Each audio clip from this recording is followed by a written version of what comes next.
बिस्मिल्लाहिर्रहमानिर्रहीम। अस्सलाम वालेकुम नाज़रीन, आप यूट्यूब चैनल देख रहे हैं। मैं इमरान खान हूँ। सबसे पहले जो डेवलपमेंट है वो ये है कि पाकिस्तान तहरीक इंसाफ ने जो इस्तगासा दायर किया है उसने हुकूमत के लिए बहुत मुश्किलात पैदा कर दी हैं। देखिए, होना तो ये चाहिए था कि पाकिस्तान तहरीक इंसाफ पहले दिन FIR के लिए जाती या पहले हफ्ते के अंदर ये इस्तगासा दायर करती और ये सारी चीज़ें इकट्ठी करने की कोशिश करती। लेकिन तहरीक इंसाफ की जो बाहर मौजूद क़यादत है उनकी तवज्जो बढ़ गई दो तीन चीज़ों के ऊपर। एक तो वो डाटा कलेक्ट नहीं कर पा रहे थे। मेरी उन लोगों से बात हुई, उन्होंने कहा जी इमरान साहब, हमें सबसे बड़ा प्रॉब्लम ये था कि हमें सही डाटा तक पहुंचना था और अब हमारे पास वो डाटा है जिसकी बुनियाद के ऊपर हम कानूनी कार्रवाई कर सकते हैं।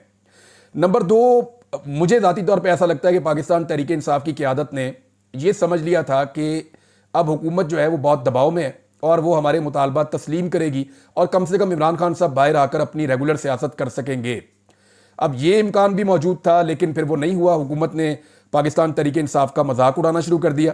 अदालत में डेवलपमेंट क्या हुई इस केस के पहले दिन पर, यह जनाब सबसे इंपॉर्टेंट है और वो मैं आपको बता देता हूं। District and session court Islamabad ने पाकिस्तान तहरीक इंसाफ की 24 नवंबर के एहतजाज के तनाजुर में वजीर आजम शहबाज शरीफ और दीगर के खिलाफ कार्रवाई के लिए दायर दरखास्त को इब्तदाई समाअत के लिए मुकर्रर कर लिया है। यह इस्लामाबाद के डी चौक में PTI के एहतजाज के दौरान जो जामबक हुए थे और लापता हुए थे कारकुनान, उनके मामले पर सेशन जज आजम खान ने 23 दिसंबर को इस्तगासा इब्तदाई बहस के लिए मुकर्रर किया है। यानी इब्तदाई बहस होगी 23 दिसंबर को। मैं पहले खबर आपको पढ़ के सुनाऊं, फिर मैं आपको बताता हूं कि आज हुआ क्या है। अच्छा, इसमें वफाकी दारुल हुकूमत की मकामी अदालत ने आइंदा समाअत पर शिकायत कुनिंदा को हाजिर होने का हुक्म दिया। गुज़िश्ता रोज PTI के चेयरमैन बैरिस्टर गौहर ने इस्तगासा दायर किया था और इसमें शहबाज शरीफ है, मोहसिन नकवी है, वज़ीर इत्तलात है, वज़ीर दिफा है ख्वाजा आसिफ, और IG है और DIG है, और इसके बाद जो है वो SP और दीगर लोग SSP वगैरह सारे इसके अंदर शामिल हैं। इनको फरीक बनाया गया है। उन्होंने कहा जी हमारे 12 कारकुन शहीद हुए हैं और 38 कारकुन जख्मी हुए, उनकी लिस्ट उन्होंने दे दी। 139 कारकुन लापता, उनकी इब्तदाई लिस्ट जमा करवा दी गई और यह कहा गया कि जितने भी फरीकैन हैं इनके नाकाबिले ज़मानत वारंट गिरफ्तारी जारी करके इनको बुलाया जाए और कानून के मुताबिक सजा दी जाए। देखिए, बज़ाहिर हुकूमत को यह लगेगा कि कोई फर्क नहीं पैदा, एक इस्तगासा ही है ना, लेकिन यह उस कानूनी कार्रवाई का आगाज है जो इनके गले का फंदा बन जाएगी, इनके लिए मुसीबत बन जाएगी। ये आने वाले वक्त में रोएंगे। क्योंकि देखें, तारुल कादरी साहब की जमात का एक प्रॉब्लम यह था कि वो पार्लियामेंट में नहीं थी, वो पावर में नहीं थे, वो कभी भी किसी हुकूमत में रहे ही नहीं थे। दूसरा उनका प्रॉब्लम यह था कि वो इतनी बड़ी जमात जो पूरे मुल्क में हो वो उस तरह नहीं था। ये पाकिस्तान तहरीक इंसाफ एक बहुत बड़ी जमात है, इसकी एक सूबे में हुकूमत है। अगर मैंडेट ना छीना जाता तो 3 सूबों में और वफाक में भी इनकी हुकूमत होनी थी। ये इतनी तगड़ी जमात है। अब ऐसी जमात जब इस किस्म का एक केस लेकर आई है तो इसके असरात तो होंगे। आने वाले दिनों में कौन सी चीजें सामने आएंगी उस पर बात करने से पहले आज क्या हुआ उस पर बात कर लेते हैं। सुबह सबसे पहले इस केस को सुनने के लिए पाकिस्तान तहरीक इंसाफ के इत्तेहादी हैं मजलिस वहदतुल मुस्लिमीन के अल्लामा राजा नासिर अब्बास साहब, वो सबसे पहले पहुंचे थे। उनके अलावा पाकिस्तान तहरीक इंसाफ की क़यादत नहीं पहुंची। बाद में पता चला कि बैरिस्टर गौहर आए समाअत में क्योंकि वो इसमें दरख्वास्त गुजार हैं, लेकिन पाकिस्तान तहरीक इंसाफ के लोग MNAs, सेनेटर्स, MPAs, रहनुमा वो अदालत में नहीं पहुंचे। यानी पाकिस्तान तहरीक इंसाफ ने इसमें एक तरह से अदम दिलचस्पी दिखाई है। मैं आपको पढ़ के पहले भी सुना रहा था और आपको बता रहा था कि ये बाकायदा इंफॉर्मेशन सेक्रेटरी पाकिस्तान तहरीक इंसाफ जो हैं शेख वकास अकरम साहब, उन्होंने अनाउंस किया था। उन्होंने बताया था कि इस अदालत के अंदर ये केस लग गया। तो होना तो ये चाहिए था कि पाकिस्तान तहरीक इंसाफ सारी की सारी वहां मौजूद होती और क़यादत वहां पे मौजूद होती तो अदलिया को हौसला भी मिलता है।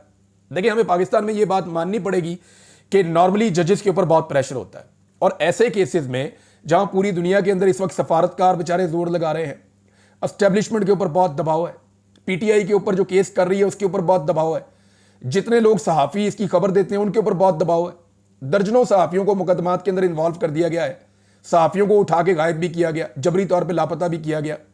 और इसी एक मामले के अंदर इमरान खान साहब के साथ भी सख्ती की जा रही है, उनकी फैमिली के साथ भी की जा रही है। इवन जो लोग शहीद हो गए या जो लोग जख्मी हुए या जो लोग लापता हैं उनके खानदानों के ऊपर दबाव डाला जा रहा है। जब इन सारी चीजों को आप इकट्ठा करके देखते हैं तो फिर आप ये समझ सकते हैं कि अदालत पे कितना दबाव होगा। अब अदालत को दबाव से निकालने का जो बेहतर तरीका होता है कि उसको सपोर्ट किया जाए, बैकअप मिले। वहां पे पाकिस्तान तहरीक इंसाफ के सेनेटर्स को, पाकिस्तान तहरीक इंसाफ के एमएनएस को, जो कौमी असम्बली में और सेनेट में तो बाकायदगी से जाते हैं, उन्हें चाहिए था कि वो अदालत के अंदर पहुंचते, लेकिन अवाम के लिए वो वहां पे खड़े नहीं हुए। मैं आपको फिर बता रहा हूं कि ये 23 तारीख कभी ना पड़ती। 14 तारीख से 23 तारीख तक 9 दिन की डेट पड़ गई है। ये 2 दिन की डेट पड़नी चाहिए थी। मंडे वाले दिन केस लगना चाहिए था। ये बहुत अहम केस है, कत्लेआम हुआ है और बहुत सीरियस मामला है, पूरी दुनिया में रिपोर्ट हो रहा है। ये कैसे हो सकता है कि अदालत 9 दिन की तारीख दे दे एक इतने अहम तरीन केस के अंदर? तो वजह यह है कि मुझे लगता है कि अदालत पे बहुत दबाव है, और अगर आपने दबाव को हटाना है, अदालत को सपोर्ट देनी है, तो सपोर्ट तो अवाम के जरिए से आ सकती है। और वो सपोर्ट ऐसी आएगी कि जो अवामी मुंतखब नुमाइंदे हैं वो बड़ी तादाद में जाकर उस अदालत के अंदर खड़े हो जाएं। तमाम एमएनएस को जाना चाहिए, कम से कम पीटीआई के 50 एमएनएस तो जाएं। कोई सारे सेनेटर नहीं जाते तो 15-20 सेनेटर्स तो जाएं। वहां पे 100 एक आदमी पाकिस्तान तहरीक इंसाफ का जो इंपॉर्टेंट है वो वहां पर जाकर खड़ा हो, और खड़ा होकर अपने गरीब कारकुनों का मुकदमा लड़े। गरीब कारकुन आपके लिए जान दे सकते हैं, तो क्या आप उनके लिए चंद घंटे नहीं निकाल सकते अपनी जिंदगी में से? एक समाज जो है वो 15-20 मिनट, 25 मिनट, आधे घंटे की होती है, ज्यादा 1 या 2 घंटे की हो जाएगी जब दलाइल चल रहे होंगे। तो आप अपनी जिंदगी में से चंद घंटे नहीं निकाल सकते अपने कारकुनों के लिए? तो तहरीक इंसाफ को बाकायदा एक उसका तरीकाकार बनाना चाहिए। चाहे सारे एक दफा ना आए, 3 हिस्से बना लें कि एक हिस्सा एक पेशी पे जाएगा, दूसरा हिस्सा एमएनएस और सेनेटर्स का, एमपीएस का दूसरी पेशी पे जाएगा, तीसरा हिस्सा तीसरी पेशी पे जाएगा। तो इस वक्त तो पीटीआई के पास बहुत बड़ी तादाद में, खैबर पख्तूनख्वा में 100 के करीब एमपीएस हैं, पंजाब में इससे ज्यादा है, एमएनएस जो है वो भी लगभग 100 के करीब है, सेनेटर भी 25 के करीब है। अभी 25 तो नहीं, क्योंकि उनका कुछ एक इलेक्शन होना बाकी है, तो 20 के करीब तो हैं।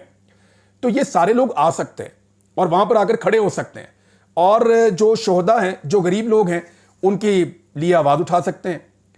देखें, यही गरीब आदमी है ना, यही वर्कर है जो किसी पार्टी का सरमाया होता है। जब ये आपके लिए आवाज उठा सकते हैं, अपनी जान दे सकते हैं, गोलियां खा सकते हैं, तो आपको भी निकलकर इनके लिए चंद घंटे निकालकर अदालत में जाकर खड़े होना चाहिए। इसके अंदर किसी किस्म की सुस्ती नहीं होनी चाहिए।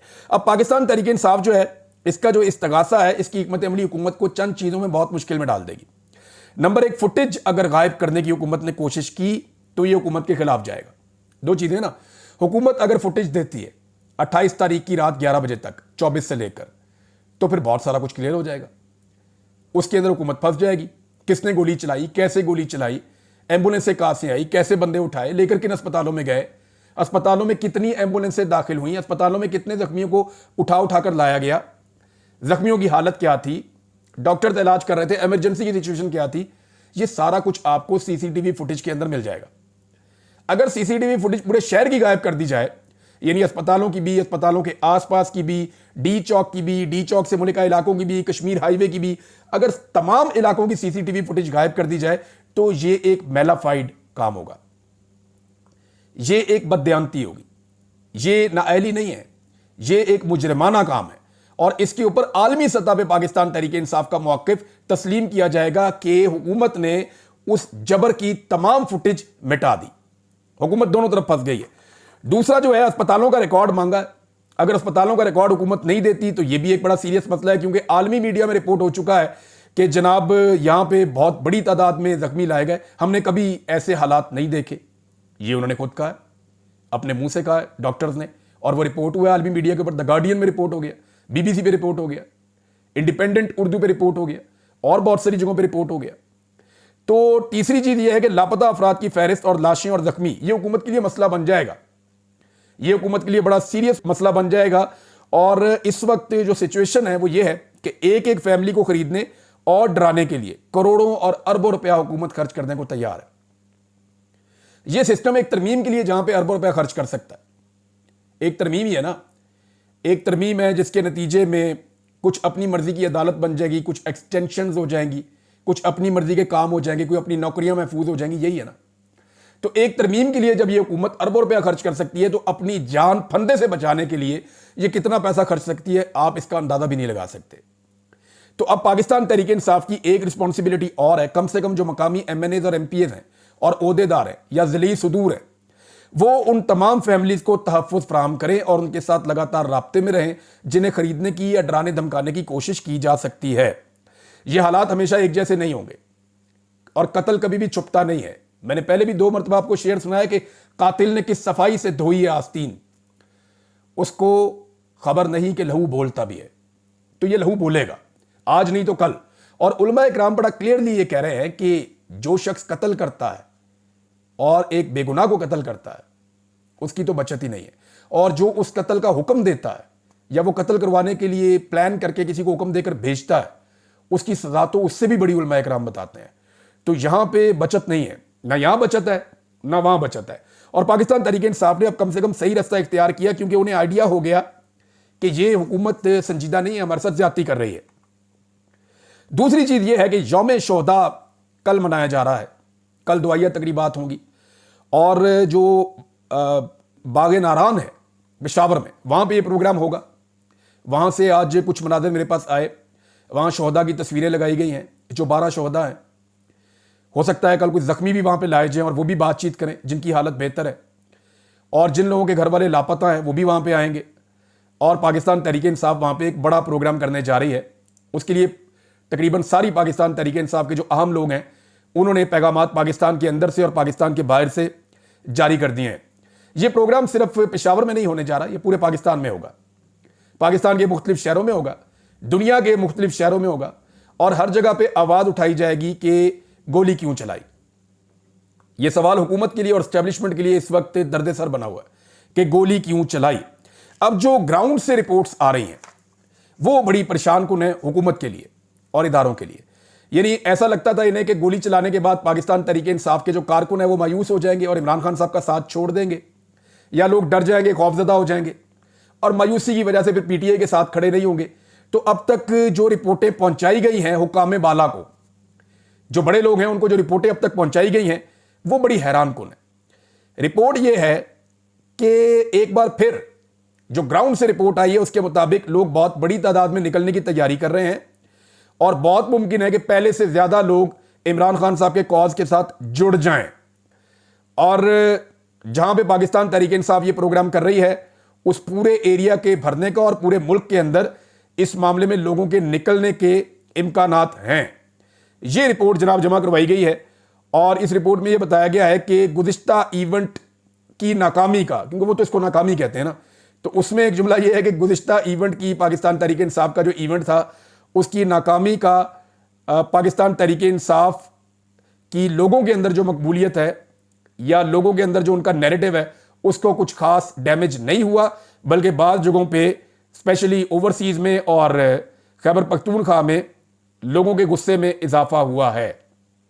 ये जनाब रिपोर्ट है, ये मैंने आपके सामने रख दी। अब देखते हैं कि ग्राउंड पे कल होता क्या है और ये रिपोर्ट कितनी दुरुस्त साबित होती है। पाकिस्तान तहरीक इंसाफ का दावा है कि बहुत बड़ी तादाद में लोग इस तकरीब में आएंगे और जोरदार तरीके से अपने शोहदा के साथ खड़े होंगे। लेकिन पाकिस्तान की एस्टेब्लिशमेंट के लिए ना बहुत सारे मसाइल पैदा हो चुके हैं। सबसे बड़ा मसला तो ये हुकूमत है जो बनाई है, ये हुकूमत डिलीवर कर नहीं पा रही। ना ये किसी से मुज़ाकरात कर सकते हैं, ना ये दहशतगर्दी के मामले के ऊपर कोई बात कर सकते हैं, ना ये किसी चीज़ के ऊपर कोई पॉलिसी दे सकते हैं, ना इनकी इतनी क्रेडिबिलिटी है कि ये दुनिया से पाकिस्तान में इन्वेस्टमेंट लेकर आए, ना ये मईशत ठीक कर पा रहे हैं, ना ये पाकिस्तान के अंदर एतमाद ला पा रहे हैं कि लोग टैक्सेस दें और पाकिस्तान के अंदर पैसा जमा हो जाए। तो कोई चीज़ भी ये लोग लॉ एंड ऑर्डर से लेकर मईशत तक हर चीज़ इन्होंने तबाह की है। तो पहला बड़ा मसला तो एस्टेब्लिशमेंट के लिए ये है कि जिनको लाया गया उन्होंने अपना टोटल फेलियर साबित कर दिया। अब दूसरा जो सबसे बड़ा मसला है इस वक्त एस्टेब्लिशमेंट के लिए वो ये है कि पाकिस्तान के बेशतर इलाकों में जितनी आवाजें हुआ करती थी एंटी एस्टेब्लिशमेंट या जितनी आवाजें हुआ करती थी जिनको रियासत से शिकायतें थी, वो आवाजें गुज़िश्ता चंद सालों में बहुत ज्यादा ताकतवर होती चली जा रही हैं। मिसाल के तौर पे कबायली इलाकों में या पश्तून बेल्ट जितनी भी है पाकिस्तान में, वहां पे पश्तून तहफ़्फ़ुज़ मूवमेंट जो है पीटीएम, उसकी मकबूलियत में बहुत इजाफा हुआ है और तेजी से उसकी ताकत बढ़ती जा रही है। उसकी वजह यह है कि उनके मुतालबात वो लोगों के जाके दिल को लगते हैं और जो कुछ भी पाकिस्तान में हो रहा है, जो मनाजिर चल रहे हैं सोशल मीडिया पे और जो सपोर्ट अब मिल रही है, उसकी वजह से उनका नैरेटिव ज्यादा तेजी से अवाम में ना सिर्फ मकबूल हो रहा है बल्कि उनकी ताकत बढ़ रही है। पूरे बलूचिस्तान के इलाकों में मारंग बलोच एक मज़ामत के इस्तारे के तौर पे सामने आई, यानी एक ऐसा सिंबल बन चुकी हैं जिसे लोग मज़ामत और रेजिलियंस का एक सिंबल समझते हैं। और रियासती पॉलिसियों से जितने लोग नाराज हैं वो इकट्ठे और मुत्तहिद हो रहे हैं बलूचिस्तान में, और वो साथ खड़े हो रहे हैं जाके मारंग बलोच और उनकी तहरीक के साथ। गिलगित बल्तिस्तान और कश्मीर के हालात भी आप अच्छी तरह जानते हैं। कश्मीर में जो कुछ हुआ वो आपके सामने, रियासत को बदतरीन शिकस्त दी है कश्मीर के अवाम ने। रियासत को बार बार कश्मीरियों के सामने घुटने टेकने पड़े। जो भी कानून वो लेकर आए कश्मीरियों ने उनको रद्द किया है, बल्कि अब कश्मीरी वार्निंग दे रहे हैं कि फलां चीज यहां होनी चाहिए और फलां चीज नहीं होनी चाहिए, और उन्होंने चीजें अपने कंट्रोल में ली हैं और हर किस्म की गुलामी से इनकार कर दिया है। तो कश्मीर के अंदर तो कभी किसी ने सोचा भी नहीं था कि रियासती जबर को इतनी बदतरीन शिकस्त होगी, लेकिन वहां पे हुई है। बाकी पंजाब और सिंध के अंदर पाकिस्तान तहरीक इंसाफ की वजह से लोग निजाम से सख्त नाराज हैं। यहां पे मिडिल क्लास ज्यादातर होती है, और मिडिल क्लास अपने आप को चीजों से इररेलेवेंट रखती थी, लेकिन इमरान खान साहब ने उनको अपनी सियासत में रेलिवेंट कर दिया। अब जब से वो रेलिवेंट हुए हैं तो उनके भी शिकवे और शिकायतें हैं, और वो कभी बाइकआउट करते हैं, कभी वो अपना एक बयानिया बनाते हैं। और ये मिडिल क्लास ही है जिनके लोग उठाए जाते हैं, गायब किए जाते हैं, टॉर्चर किए जाते हैं, इन पे पर्चे दिए जाते हैं, इनकी जिंदगियां तबाह की जा रही हैं। पाकिस्तान में जो निज़ाम है वो ये समझता है कि इनको कुचल के वो इनकी सोच को बदल सकते हैं, लेकिन इसका उल्टा इंपैक्ट हो रहा है।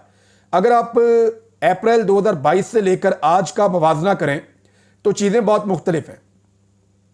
अप्रैल 2022 में लोगों को कुछ शक व शुबहात थे, बाद में उनके शिकवे बढ़ते गए, और अब लोगों में बड़ी क्लैरिटी है और लोग साफ बात करते हैं कि जो एस्टेब्लिशमेंट की जो पॉलिसीज हैं उनकी वजह से पाकिस्तान को और हमें नुकसान पहुंच रहा है। तो लोगों की सोच बहुत तब्दील हुई है। अगर इसी पॉलिसी के साथ चलेंगे और इसी तरह डंडा चलेगा पाकिस्तान में, तो लोगों की सोच में मजीद पुख्तगी आती चली जाएगी, और फिर कुछ अरसे के बाद या चंद साल के बाद हमारे पास वापसी का रास्ता भी शायद नहीं रहेगा। नाज़रीन, एक स्टेटमेंट जो है वो एमक्यूएम ने दिया, बड़ा इंटरेस्टिंग स्टेटमेंट है। मैं वो पूरा भी पढ़ के सुना सकता हूं, लेकिन इतना खालिद मकबूल सिद्दीकी साहब का स्टेटमेंट है बड़ा मजेदार। मैं आपको बता देता हूं एक्चुअली उन्होंने कहा क्या। एक जुमला ही उनका सारी बात बता देता है। वो ये कह रहे हैं, न जाने हम कब नाराज होकर हुकूमत छोड़ दें। नहीं, आपकी ये औकात नहीं है। आपको एक बावर्दी आदमी का फोन आएगा और वो आपको बताएगा कि अब हुकूमत छोड़ दो, फिर आप हुकूमत छोड़ देंगे, जिन्होंने आपको सीटें दिलवाई हैं। एक बावर्दी आदमी कोई भी आपको फोन करेगा और आप अच्छे बच्चों की तरह सीटें छोड़ देंगे, और जब तक आपको फोन नहीं आएगा आप सीटों के साथ चिमटे रहेंगे। और ये सिर्फ बयानबाजी और कुछ नहीं है। एमक्यूएम की औकात इतनी सी रह गई है, और पाकिस्तान का, कराची का, हैदराबाद का एक एक बच्चा ये बात जानता है कि आज एमक्यूएम के पास एक भी सीट जीतने की सलाहियत मौजूद नहीं है। अगर होती तो आप ऐसे जूते पॉलिश ना कर रहे होते, या इतनी सारी जमातें जो जूते पॉलिश करने वाली हैं उनको इकट्ठी करके आप एक जमात ना बना रहे होते। नाज़रीन, एक और बड़ी इंपॉर्टेंट चीज़ है जो हुकूमत को फेस करनी पड़ रही है, स्पेशली सिंध में तो ये नहीं हो रहा। सिंध में अच्छा कंट्रोल है जरदारी साहब का और बिलावल का और उनकी हुकूमत का ब्यूरोक्रेसी के साथ, क्योंकि सिंध की ब्यूरोक्रेसी आप सब बड़ी अच्छी तरह जानते हैं, वो बिल्कुल इकट्ठे हैं, यकजान है हुकूमत के साथ, तो वहाँ उनका काम ठीक चल रहा है। लेकिन अगर आप पंजाब में आ जाएं या वफाक में आ जाएं या इवन आप आ जाएं खैबर पख्तूनख्वा में, तो इन जगहों के ऊपर, या बलूचिस्तान में भी आप चले जाएं, पाकिस्तान के 3 बड़े सूबों में, या आप कश्मीर को भी शामिल कर लें इसके अंदर, बल्तिस्तान को भी, गिलगित बल्तिस्तान को भी आप शामिल कर लें, यहां पे किसी भी सियासतदान से ब्यूरोक्रेट ऑर्डर्स नहीं ले रहे। ये बात अपने मुंह से वो नहीं करेंगे, लेकिन अली अमीन गंडापुर के साथ भी यही हो रहा है, पंजाब में मरियम नवाज के साथ यही हो रहा है, फेडरल गवर्नमेंट में शहबाज शरीफ और उनकी कैबिनेट के साथ भी यही हो रहा है। और बार बार ये लोग शिकायत कर रहे हैं, खासतौर पे पीएमएलएन के लोग शिकायत कर रहे हैं, हमारी हुकूमत है, हमारी बात ही कोई ब्यूरोक्रेट नहीं सुनता। हत्ता के चंद ब्यूरोक्रेट्स ने कहा जी हम एस्टेब्लिशमेंट की बात सुनते हैं, या उनकी सुन लें या आपकी सुन लें। ब्यूरोक्रेसी को इस बात का पता चल गया कि मुल्क में असल हुकूमत एस्टेब्लिशमेंट की है, ये सिर्फ यहां पे बिला वजह लाकर बिठाए गए हैं, और ब्यूरोक्रेसी ने ही इनको जाली फॉर्म 47 देकर इन सीटों पर बिठाया। तो क्योंकि अवामी ताकत नहीं है पीछे, अवामी सपोर्ट नहीं है पीछे, तो इन हुकूमतों की औकात ही कोई नहीं है। जो खैबर पख्तूनख्वा की हुकूमत है उसका मसला उल्टा है, वहां पे तो दुश्मनी चल रही है ना, वो तो एस्टेब्लिशमेंट अपनी मर्जी के बंदे वहां लगाए हुए हैं और वो वहीं से ऑर्डर आते हैं, वो उनको फॉलो करते हैं, वहां तो ट्रांसफर पोस्टिंग भी नहीं हो सकती। दूसरी तरफ जो पीएमएलएन है उनकी शिकायतें सामने आ रही हैं, और वो सीरियस शिकायतें, वो कह रही है हमारी बात ही कोई नहीं सुनता। हम ब्यूरोक्रेट्स को कहते हैं ये काम ऐसे करना है, ये काम ऐसे करना है, वो एक कान से सुनते हैं, दूसरे से निकाल देते हैं। और ये इशू अब रिपोर्ट होना शुरू हो गया। थोड़े दिनों में आपको खुद पीएमएलएन के लोग ये कहते हुए, और ये आप सुनेंगे बार बार हर जगह पे कि जनाब हमारी तो बात ही कोई नहीं सुन रहा। ऐसी हुकूमत को तो छोड़ देना चाहिए। नाज़रीन, हमारे दोस्त जो हैं हरमीत सिंह साहब, उनके ऊपर मुकदमा किया गया था, उनको जमानत मिल गई है, और हरमीत सिंह साहब के साथ बहुत ज्यादती हुई है। आलमी सतह पे भी ये खबर रिपोर्ट हुई है। पाकिस्तान के अंदर सहाफ़ियों में बहुत गम गुस्सा है कि हमारी अकलियतों की एक नुमाइंदगी है हमारे मीडिया के अंदर, और उनके साथ ऐसी ज्यादती की गई है सिर्फ इसलिए कि वो सच बोल रहे हैं या अपना पॉइंट ऑफ व्यू वो दे रहे हैं जो उन्होंने उस रात को वहां पे होता हुआ देखा। यानी सच बोलने की पाकिस्तान में इतनी कड़ी सजा दी जा रही है। बाकी सहाफ़ियों के साथ साथ हरमीत सिंह को भी निशाना बनाया गया। तो हरमीत सिंह साहब जो हैं उनको बेल मिल गई है और पूरा पाकिस्तान और पाकिस्तान में सच बोलने वाले उनके साथ खड़े हैं। तो हौसला नहीं हारना, हिम्मत आपने इकट्ठी रखनी है और इंशाल्लाह ये वक्त गुजर जाएगा। अब तक के लिए इतना ही। अपना ख्याल रखिएगा, अपने चैनल का भी। अल्लाह हाफिज़।